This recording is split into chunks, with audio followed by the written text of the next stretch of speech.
So, I want to figure out how to get a handle on my financial situation.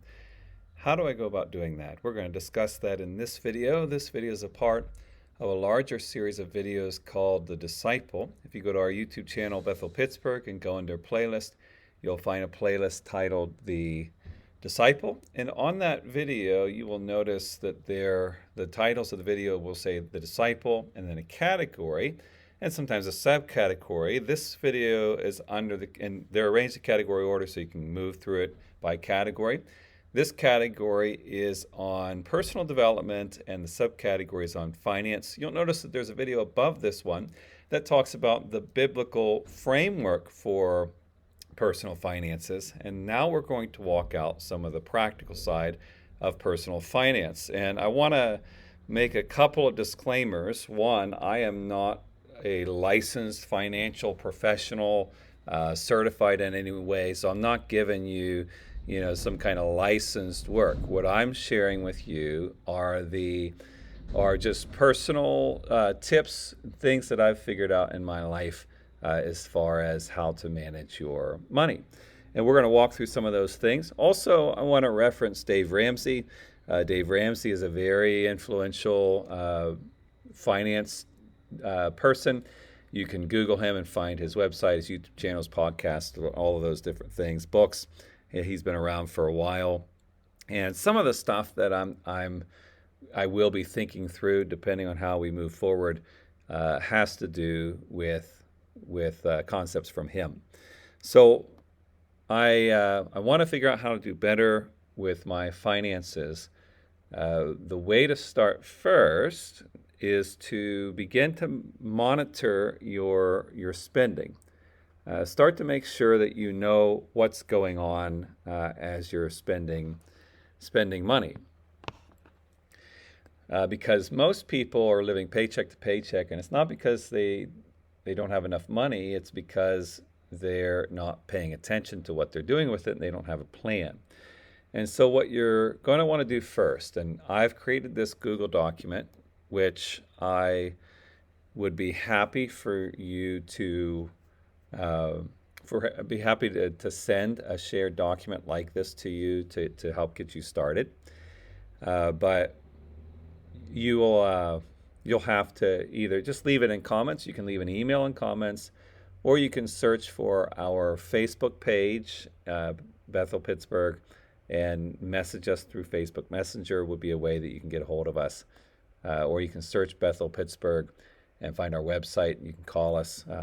Either way, I'd be glad to give you a shared Google sheet for this. But you don't have to make it as elaborate. You can even use a notebook if you want to write things down.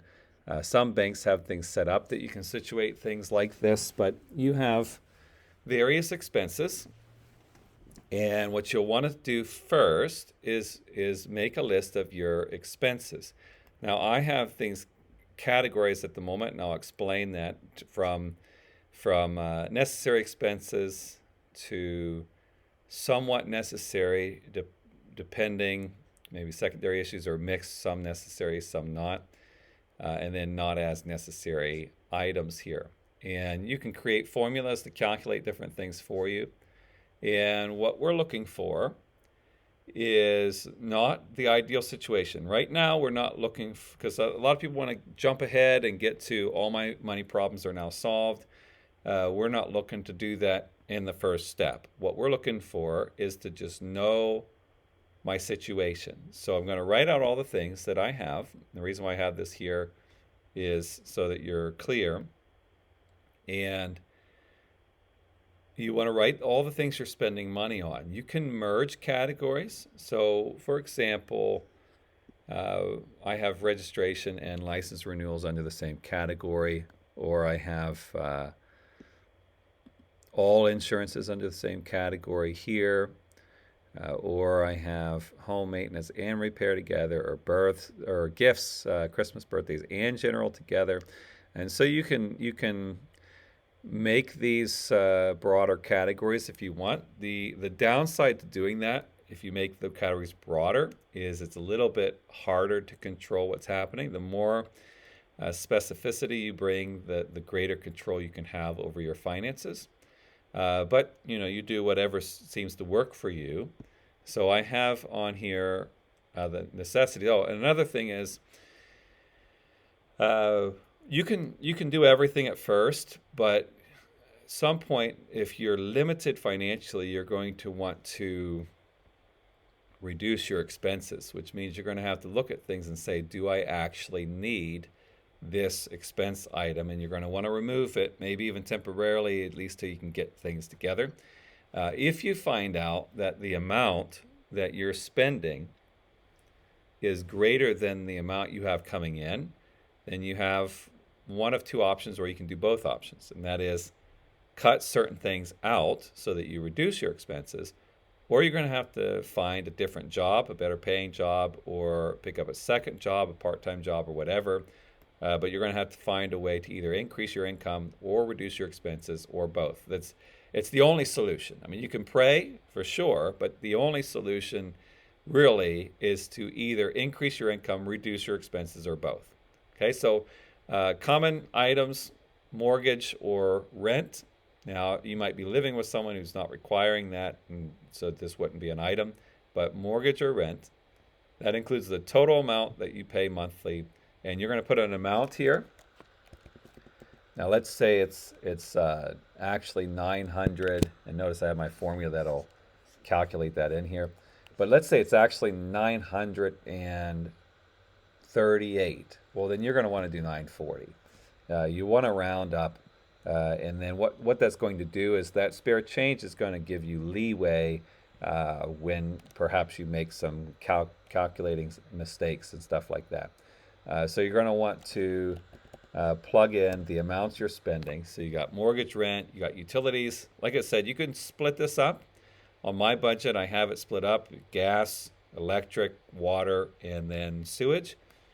You can put them all together however you want to do that, and you want to know how much it's actually costing you per month. Some of you might be on utility plans where they charge you the same amount every month because they're prorating that based on your average, but you can do that yourself by simply using your bank ledger or your online bank statement, or if you keep records of that, or if you have receipts somewhere. You can even call the utility company to get the records and find out over the past year. So right now it's September 3rd. So you want to find out last September of 2024 all the way through August of this year, what was the total amount for the year, divide that by 12, and that's going to give you your monthly amount for, like I said, in this instance, you can combine all your utilities. Let's say it's $800 a month. I'm just putting a number there. It could be much higher for you, much lower for you, but get the amount. As Christians, we're supposed to tithe on our income, and we want to make sure that we're doing that. And so we're going to do a simple calculation. That is that we'll say I'm earning $36,000 a year. So that means I'm earning $3,000 a month, which means I'm going to tithe $300 a month. Okay. Miscellaneous, anything you can think of that you're not going to take out of any of these other categories, like memberships, like I have a AAA membership, so AAA membership or Costco membership, Sam's Club, those kind of things you might want to put in here, or you can make a separate category, but sometimes it's good. This could be a bad category because you could end up making it a catch-all and it's not accurate, but you're probably going, especially when you're starting out, you're probably missing something. And so it's good to have some kind of a safety net. And so we'll do that with this, $50 there per month. These are per month totals, as you see up there. You can do per pay. You could do bi-monthly. You could do every other week. You could do weekly, however you want to do this. Auto maintenance, if you have a car, you're going to have to pay for the upkeep of it, oil changes, brakes, tires, inspections, those kind of things. And so you want to figure out how much a month that is likely costing you. Again, the longer you go, the more you can make adjustments to this, but figure out, look at your expenses. You can look at your bank statement, figure out how much you're paying per month on average, and then put in a figure in there.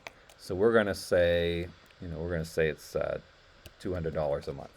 Yours might be higher, yours might be lower. These aren't actually my figures. I'm just putting neat round numbers there for now to figure that out. And you're going to work your way all the way down and get a total, and you're going to figure out what your monthly expenses are, and you're going to compare that to your income, and then you're going to start making some modifications.